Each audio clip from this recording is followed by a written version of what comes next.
Hello students, હું શીતલ બારભાઈ, આપનો biology શિક્ષક. આજે મારા લેક્ચરમાં તમારું હાર્દિક સ્વાગત કરું છું. ધોરણ 11 સપુષ્પી વનસ્પતિની બાહ્યાકાર વિદ્યા. ટોપિક ફળ. વિદ્યાર્થીઓ, ફળ એ હંમેશા ફૂલમાંથી જ સર્જાય. આંબા પર પહેલા મોર આવે, પછી ફળ આવે. ઓકે, કેવી રીતે? આંબા પર મોર આવ્યા પછી આપણને કોયલના ટહુકા સાંભળવા મળે. એટલે કે ક્યાંક કોઈક પક્ષી દ્વારા, ક્યાંક કોઈક કીટકો દ્વારા, ક્યાંક કોઈક જીવ દ્વારા પરાગનયનની ઘટના થાય અને પુકેસરની પરાગરજ એ સ્ત્રી કેસરના પરાગાસન પર આવીને સ્થાપિત થાય.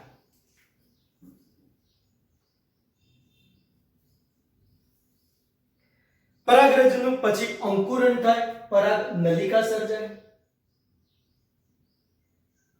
આવી પરાગ નલિકા એ ત્યાર પછી અંદર અંડકમાંના માદા જન્યુજનક કે ભ્રૂણપુટમાંના અંડકોષ અને દ્વિતીય કોષ કેન્દ્રનું ફલન કરે. આવૃત બીજધારીમાં મોટે ભાગે આવું બેવડું ફલન જોવા મળે. બે કોષોનું ફલન જોવા મળે, એક અંડકોષનું, બીજા દ્વિતીય કોષ કેન્દ્રનું. ફલન થાય એટલે ધીરે ધીરે ધીરે ધીરે આ અંડક એ બીજમાં ફેરવાઈ જાય છે અને આ બીજાશય છે એ ફળમાં ફેરવાતું આપણને જોવા મળી જાય છે.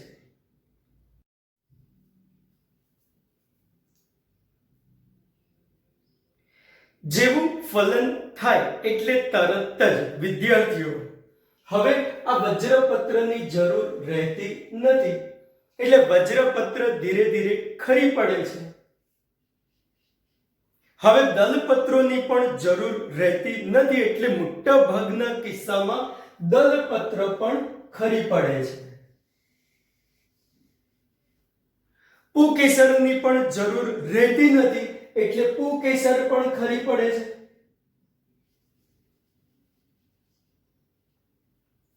વિદ્યાર્થીઓ, આગળ મેં તમને સ્ત્રી કેસર વાળા ટોપિકમાં સમજાવેલું. હવે આ પરાગવાહિની પણ પતનશીલ હોવાને લઈને મોટાભાગના કિસ્સામાં એ પરાગવાહિની પણ ખરી પડતી આપણને જોવા મળી જાય છે. એટલે રહી જાય છે માત્ર અને માત્ર બીજાશય. સાથે સાથે નીચેની રચના તરીકે કહીએ તો જોવા મળી જાય છે પુષ્પાસન, નીચે જોવા મળી જાય છે પુષ્પદંડ, અને આ રહી ગયું માત્ર બીજાશય. ધીરે ધીરે વિકાસ શરૂ થાય. ગર્ભ વિકાસ લાઈક ભ્રૂણ વિકાસ આપણે કહીએ. ભ્રૂણ વિકાસના અંતે હવે અંદરનું અંડક જે છે એ બીજમાં ફેરવાઈ જાય છે. એની ફરતે જો આવરણ હોય તો બીજાવરણોમાં ફેરવાઈ જાય છે. બીજાશય એ ફળમાં ફેરવાઈ જાય છે અને બીજાશયની જે દિવાલ છે ખાસ એ ફલાવરણમાં ફેરવાઈ જતી આપણને જોવા મળી જાય છે. આમ બીજ, બીજાવરણ, ફળ, ફલાવરણ વાળું એક ફળ તૈયાર થતું આપણે જોવું હોય તો જોઈ શકીએ છીએ. તો વિદ્યાર્થીઓ, એટલે હવે આપણે ફળ વિશે કહેવું હોય તો શું કહી શકીએ? પરિપક્વ અને ફલિત બીજાશય. ફળ એટલે પરિપક્વ અને ફલન પછીનું બીજાશય. પરંતુ કેટલાક ફળ એવા પણ છે વિદ્યાર્થીઓ જ્યાં ફલન વગર જ બીજાશયનું રૂપાંતરણ ફળમાં થતું આપણને જોવા મળે છે. ફલન થતું નથી એટલે આવા કિસ્સામાં ફળની અંદર બીજ પણ જોવા મળતા નથી. ખાસ પાર્થેનોકાર્પિક ફ્રૂટ તરીકે એ ઓળખાતા હોય છે. એનું બેસ્ટ ઉદાહરણ કેળું કહેવું હોય તો આપણે કહી શકીએ છીએ. વિદ્યાર્થીઓ, જેવું ફલન થાય એટલે ફળની જે દિવાલ છે એ એક્ઝેક્ટલી ફલાવરણ કહેવાય છે, જે એક વખતે બીજાશયની દિવાલ હતી. આ બીજાશયની દિવાલ જ એ ફળના ફલાવરણમાં ફેરવાઈ જતી આપણે જોવી હોય તો જોઈ શકીએ. એટલે જ ફલાવરણનો મતલબ ફળની દિવાલ, કે જે બીજાશયની દિવાલમાંથી સર્જાયેલું એમ કહેવું હોય તો કહી શકાય. ઓકે, તો આખી વાત છેલ્લે એટલું કહી શકીએ કે હવે ફલન થાય એટલે બીજ એ ફળ અને ફલાવરણ વડે ઢંકાયેલું રહેતું આપણે જોવું હોય તો જોઈ શકીએ છીએ. વિદ્યાર્થીઓ, હજુ સેજ જરા વાત કરીએ. ફળ બે ટાઈપના કહી શકીએ, સત્ય ફળ અને કૂટ એટલે ખોટા ફળ. સત્ય ફળ જેમાં ફળનો વિકાસ માત્ર અને માત્ર બીજાશયમાંથી જ થયો હોય, બીજાશયમાંથી જે ફળ બનેલું એ ફળને કહેવાય છે સત્ય ફળ. પરંતુ કેટલાક ફળ એવા પણ જોવા મળ્યા છે જેનું નિર્માણ બીજાશયમાંથી નહીં પણ અન્ય ભાગોમાંથી થયેલું જોવા મળ્યું હોય. અન્ય ભાગ પણ ફ્રૂટના ફળના નિર્માણમાં સંકળાયેલો આપણને જોવા મળેલો હોય. જો બીજાશય ઉપરાંત પુષ્પાસન કે અન્ય ભાગ ફળની રચનામાં સંકળાય તો ત્યારે આવું ફળ એ કૂટ ફળ કહેવું હોય તો કહી શકાય છે. જેમ કે અહીંયા સફરજનને જુઓ તો આ બીજાશય એ બરાબર વચ્ચેની તરફ છે, પણ આપણે જે ભાગ ખાઈએ છીએ એ ખરેખર પુષ્પાસન છે. પુષ્પનો નીચેનો ભાગ એ આખો પહોળો બને છે અને આને ઘેરી લે છે. સમજી ગયા? એ પુષ્પાસનનો ભાગ આ જોવા મળ્યો છે જે માસલ દળદાર અને ખાવા લાયક રહેતો હોય છે. વિદ્યાર્થીઓ, સેમ જ કાજુમાં આપણે કહીએ તો પુષ્પાક્ષ એ એક ફળમાં ફેરવાઈ જતી આપણને જોવા મળી જતી હોય છે. માટે આનો સમાવેશ કૂટ ફળમાં કરવો હોય તો આપણે કરી શકીએ છીએ. વિદ્યાર્થીઓ, હવે આપણે થોડું ડિટેલમાં સમજવા જઈએ, આપણે એનસીઈઆરટી કરતા પણ વધારે ડિટેલમાં. પુષ્પ, જેનો આ રીતે ચાર્ટ તમારે લોકોએ બનાવવાનો છે. Okay, clear? હવે ચાર્ટ પ્રમાણે ફ્રૂટને આપણે એટલે કે ફળને આપણે સમજતા જઈશું. જેમ કે ફળ એક પુષ્પમાંથી બનેલું હોય અથવા એક કરતા વધારે અનેક પુષ્પ આખા પુષ્પ વિન્યાસમાંથી પણ બનેલું હોઈ શકે છે. હવે એક જ પુષ્પમાંથી બનેલું હોય તો પુષ્પમાં સ્ત્રી કેસર જોવું પડે. એક સ્ત્રી કેસર છે કે એક કરતા વધારે બહુ સ્ત્રી કેસર આવેલા છે. બહુ સ્ત્રી કેસર હોય તો પાછું એ પણ જોવું પડે કે આ બધા યુક્ત સ્ત્રી કેસર છે કે આ બધા મુક્ત સ્ત્રી કેસર છે. ઓકે, એના આધારે ફળના પ્રકાર પડે છે. જેમ કે એક સ્ત્રી કેસરીય પુષ્પ અથવા યુક્ત બહુ સ્ત્રી કેસરી પુષ્પમાંથી જો ફળ બનેલું હોય તો આવા ફળને કહીએ છીએ સરળ ફળ. જ્યારે મુક્ત બહુ સ્ત્રી કેસરી પુષ્પમાંથી જો બનેલું હોય તો ત્યારે તેવા ફળને કહેવામાં આવે છે સમૂહ ફળ. જ્યારે બધા બહુ જ પુષ્પ આખા પુષ્પ વિન્યાસમાંથી જો ફળ બનેલું હોય તો ત્યારે એને કહેવાય છે સંયુક્ત ફળ. આમ ફળના ત્રણ પ્રકાર કહેવાય: સરળ ફળ, સમૂહ ફળ અને સંયુક્ત ફળ. ક્લિયર? હવે સરળ ફળની વાત કરીએ તો પાછા બે પ્રકારના જોવા મળ્યા છે, શુષ્ક અને રસાળ. એનું ફલાવરણ કેવું છે એના આધારે આ બે પ્રકાર છે. ફળની ફરતેનું ફલાવરણ શુષ્ક હોય તો એ શુષ્ક ફળ કહેવાય અને રસાળ હોય તો એને રસાળ ફળ કહેવાય. શુષ્કમાં પણ એ પાછું અસ્ફોટનશીલ છે કે સ્ફોટનશીલ છે, એટલે કે ફાટી શકે એમ છે કે ફાટી શકે એમ નથી, એના આધારે બે પ્રકાર પાડેલા છે. એમાં પણ સ્ફોટનશીલની વાત કરીએ તો એક ધારેથી ફાટે છે તો એક સ્ફોટી, બે ધારેથી ફાટે તો દ્વિસ્ફોટી, બધી બહુ ધારેથી ફાટે તો બહુસ્ફોટી, ફટપટ્ટિકા જેવા પણ પ્રકાર એના અહીંયા પાડેલા છે. જ્યારે અસ્ફોટનશીલમાં ધાન્ય, ચર્મફળ, રોમવલય, કાષ્ઠ, સપક્ષ જેવા પ્રકાર આપણે પાડેલા છે. એ બધાને ડિટેલમાં હવે આપણે સમજવા પણ જવાના છીએ, પણ આ એક ટૂંકી રૂપરેખાને સમજી લો. ત્યાર પછી કહીએ તો રસાળ.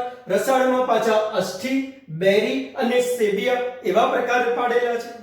તદુપરાંત સમૂહ ફળની વાત કરીએ તો એમાં અનષ્ઠિલ, એક સ્ફોટી અને અષ્ઠિલ જેવા પ્રકાર છે. જ્યારે સંયુક્ત ફળમાં સરસાક્ષ, ઉદુંબરક જેવા પ્રકારને હવે આપણે સમજવા જઈ રહ્યા છે. પણ વિદ્યાર્થીઓએ પહેલા આ ટૂંકી રૂપરેખા દોરવી ખૂબ જ જરૂરી છે. બધાએ આ દોરી દેવાની છે ક્લાસ વર્કમાં અને હોમવર્કમાં. Okay?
Fertilization begins with the compatible pollination.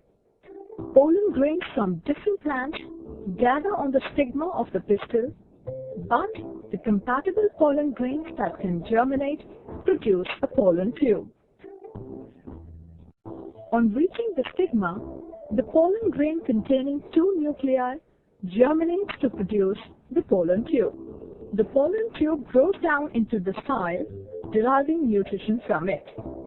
The generative nucleus and the vegetative nucleus of the pollen grain move to the lower end of the pollen tube. Here the generative nucleus divides mitotically into two male gametes or sperms. The vegetative or tube nucleus of pollen grain is responsible for the growth of pollen tube. The vegetative nucleus degenerates after reaching the ovule. The pollen tube at this stage, with a vegetative nucleus and two male gametes, grows down into the ovary. The entry of the pollen tube into the ovule through the micropyle, chalaza, or integuments is known as sporogamy, chalazogamy, and mesogamy respectively. Sporogamy is the most common out of these. After the pollen tube enters the ovule, it discharges the two sperms it carries into the synergids of the embryo sac. This causes the synergid cells to rupture, thus leading to the fusion of a sperm cell with an egg cell or an oosphere. Due to this fusion, a diploid zygote is formed, which gives rise to an embryo. This process is known as generative fertilization or syngamy. Note that out of the two sperms released in the embryo sac, one undergoes generative fertilization, whereas the other free sperm cell fertilizes the two polar nuclei of the central cell. In this case, as fusion of three haploid nuclei takes place, the process is called triple fusion. The triple fusion results into the formation of endosperm. After the double fertilization, the ovary starts to swell and develops into a fruit with seeds.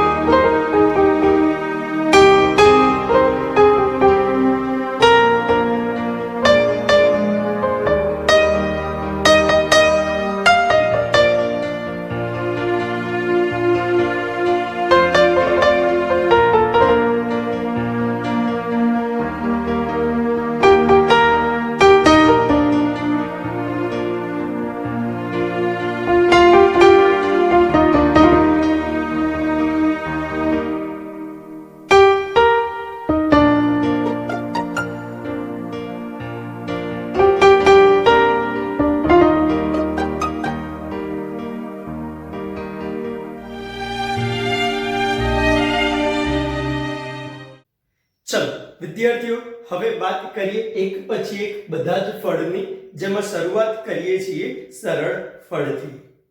સરળ ફળ એક પુષ્પ અથવા યુક્ત બહુસ્ત્રી કેસરી પુષ્પના બીજાશયમાંથી સર્જાતું હોય, જેના બે પ્રકાર છે, શુષ્ક અને રસાળ. એટલે કે એનું ફલાવરણ કેવું છે? શુષ્ક છે, સુકાયેલું છે, તો શુષ્ક સરળ ફળ કહેવાય. ફલાવરણ રસાળ હોય તો ત્યારે તેને રસાળ સરળ ફળ તરીકે આપણે ઓળખાવીએ છીએ. શુષ્ક ફળ પાછા બે પ્રકારમાં વહેંચાય, સ્ફોટનશીલ અને અસ્ફોટનશીલ. જો વિદ્યાર્થીઓ, સ્ફોટનશીલ એટલે કે કુદરતી રીતે જ ફલાવરણ ફાટતું આપણને જોવા મળતું હોય છે. જો ફલાવરણ એક ધારેથી ફાટે તો એને કહેવાય એક સ્ફોટી. ઉદાહરણ આંકડો અને બારમાસીમાં જોવા મળી જાય. ફલાવરણ બે ધારેથી ફાટે તો એને કહેવાય દ્વિસ્ફોટી. ઉદાહરણ વાલ અને વટાણામાં જોવા મળી જાય. વટાણાની સિંગ ફૂલેલી જ હશે બધાએ. પછી કુદરતી રીતે જ ફલાવરણ જ્યારે પરિપક્વ થાય તો ત્યારે બધી બહુ જ ધારેથી ફાટે, એને બહુસ્ફોટીય કહેવાય. ઉદાહરણ તરીકે કપાસ અને ધતુરામાં જોવા મળી જાય. અને તલ ભાગેથી એ સ્ફોટન થતું જોવા મળે તો ત્યારે તેને ફટપટ્ટિકા તરીકે ઓળખાવીએ છીએ. ઉદાહરણ તરીકે રાઈટમાં આપણને આવું જોવા મળી જતું હોય. વિદ્યાર્થીઓ, બીજી વાત કરીએ અસ્ફુટનશીલ. અહીંયા ખાસ ફલાવરણ એ સ્ફુટનશીલ હોતું નથી. જેના ઉદાહરણોમાં, જેના પ્રકારોમાં વાત કરીએ આપણે ધાન્ય ફળ, જેમાં ફળનું ફલાવરણ, બીજનું બીજાવરણ સંયુક્ત રીતે એક જ હોય છે અને ફરતે તમને ફોતરું જોવા મળી જતું હોય છે. ઉદાહરણ તરીકે કહીએ તો ઘઉં અને મકાઈ. બીજું ચર્મફળ, અહીંયા ફલાવરણ અને બીજાવરણ મુક્ત રહેતા જોવા મળતા હોય છે. ઉદાહરણ તરીકે તુલસી અને ગુલબાસ. રોમવલય ફળમાં ફલાવરણ અને બીજાવરણને એકબીજાથી છૂટા પાડી શકાય એમ હોય છે, જેમ કે સહદેવી, પરદેશી ભાંગરોમાં આવું જોવા મળી જાય. કાષ્ઠમાં ફલાવરણ એકદમ સખત અને મજબૂત હોય છે, ખાસ સિંગોડા અને કાજુ ફોતરાવાળા આવતા હોય, સખત અને મજબૂત એ આવરણ જોવા મળતું હોય. અને અમુક વખતે ફલાવરણ સપક્ષ, જાણે પાંખો હોય અને પહોળું રહેતું આપણને જોવા મળી જતું હોય. ઉદાહરણ તરીકે હિપ્ટેજ અને હેલોપ્ટેલિયામાં આપણને આવું કંઈક જોવા મળી શકતું હોય. વિદ્યાર્થીઓ, રસાળ ફળની હવે વાત કરીએ. રસાળ ફળમાં ખાસ ફલાવરણ સમજવું બહુ જરૂરી છે, એને જ ધ્યાન રાખીને જોવું બહુ જ જરૂરી છે. મોટે ભાગે એના 3 પ્રકાર અસ્ટિલા, અનસ્ટિલા અને સેબિયા એમ પડેલા જોવા મળ્યા છે. ખાસ અસ્ટિલામાં 3 ફલાવરણ આવેલા હોય છે. બહારનું ફલાવરણ પાતળું અને ત્વચીય છાલ કહેવાય છે. મધ્ય ફલાવરણ માસલ, રસાળ અને ખાવાલાયક હોય છે. અને અંદરનું ફલાવરણ, જેને આપણે ગોટલો, ઠળિયો, જે સખત અને મજબૂત રહેતું હોય એમ આપણને જોવા મળી જતું હોય છે. ઉદાહરણ તરીકે કેરી અને નાળિયેર કહી શકીએ છીએ. વિદ્યાર્થીઓ, અનસ્ટિલામાં બાહ્ય આવરણ, મધ્ય આવરણ સેમ જ છે, પણ અંત આવરણ સખત હોતું નથી, નરમ રહી જાય છે. ઉદાહરણ તરીકે ટામેટું અને નારંગીમાં જોવા મળે છે. ત્યાર પછી કહીએ તો સેબિયા, જ્યાં સત્ય ફળ બરાબર વચ્ચેની તરફ હોય છે અને માસલ, દળદાર, ખાવાલાયક પુષ્પાસન એ એની ફરતે સત્ય ફળને ઘેરીને ગોઠવાયેલું રહેતું જોવા મળી જતું હોય છે. ખાસ આપણે આ ભાગને ખાવા માટે પ્રિફર કરી દેતા હોઈએ છીએ. તો આ ફળ સેબિયા તરીકે પણ આપણે ઓળખાવીએ છીએ. ઉદાહરણ તરીકે કહીએ તો સફરજનમાં જોવા મળે છે. સાથે સાથે આપણને નાશપતીમાં પણ આવું જ જોવા મળી જતું હોય છે. ઓકે વિદ્યાર્થીઓ, હવે વાત કરીએ સમૂહ ફળની. સમૂહ ફળમાં ફળનું નિર્માણ મુક્ત બહુ સ્ત્રી કેસરીય પુષ્પમાંથી થતું હોય છે. અહીંયા ઘણા બધા સ્ત્રી કેસર મુક્ત હોય છે. હવે દરેક સ્ત્રી કેસર પર પરાગરજ આવશે. દરેક સ્ત્રી કેસરનું ફલન થશે, ફલિકા તરીકે વર્તશે. એટલે અહીંયા એક ફળ, અહીંયા એક ફળ, અહીંયા એક ફળ, અહીંયા એક ફળ, આમ દરેક જગ્યાએ એક એક ફળ સર્જાશે અને આવા ફળોનો એક આખો સમૂહ બને છે. એટલે આવા ફળને કહેવામાં આવે છે સમૂહ ફળ, જેના 3 પ્રકાર છે: અનસ્ટિલ, એક સ્ફોટિક અને અસ્ટિલ. અનસ્ટિલનું ઉદાહરણ છે સીતાફળ, જ્યાં ખાસ અંત આવરણ પેલું સખત હોય છે. એક સ્ફોટિક ઉદાહરણ છે આંકડો અને અસ્ટિલ, જેનું ઉદાહરણ છે રાસ્પબેરી. ઓકે વિદ્યાર્થીઓ, હવે વાત કરીએ સંયુક્ત ફળની. સંયુક્ત ફળ એ એક આખા પુષ્પ વિન્યાસના સમગ્ર પુષ્પોમાંથી સર્જાતું ફળ છે.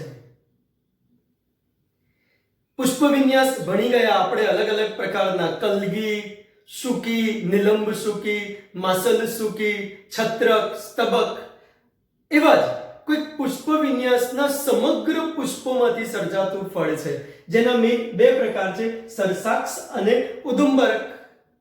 સરસાક્ષમાં અનાનસ, ફણસ, સેતુરનો સમાવેશ થાય છે. ખાસ આવા ફળનું નિર્માણ શુકી, માસલ શુકી કે નિલંબ શુકી જેવા પુષ્પ વિન્યાસના તમામ પુષ્પોમાંથી થતું જોવા મળતું હોય છે. જ્યારે ઉદુંબરક એક પુષ્પ વિન્યાસ જ છે.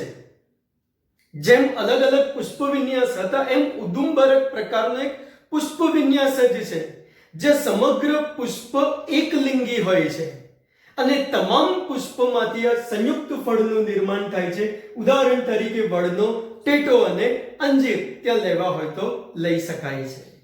ઓકે વિદ્યાર્થીઓ, આ ફળના ટોપિકમાં અમે બહુ સરસ ડાયાગ્રામ દોર્યા છે, ચાર્ટ બનાવ્યા છે. તમારે હોમવર્કમાં, ક્લાસ વર્કમાં આ ચાર્ટ બનાવવાના છે. ઓકે, જો લેક્ચર ગમ્યો હોય તો શેર કરવાનો છે, સરસ કોમેન્ટ પણ આપવાની છે અને લાઈક પણ કરવાની છે. Okay, thank you.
A fruit consists of seeds enclosed in a mature ovary of a flowering plant. When the eggs in the ovules of an apple flower have been fertilized, the petals, stamens, and upper portion of the pistils wither and fall away. The walls of the ovary in an apple harden, and the supporting stem becomes fleshy and grows up and around the ovary as the seeds develop inside each ovule. The remains of the sepals can be seen at the end of the fruit. The fruit is attached to the plant.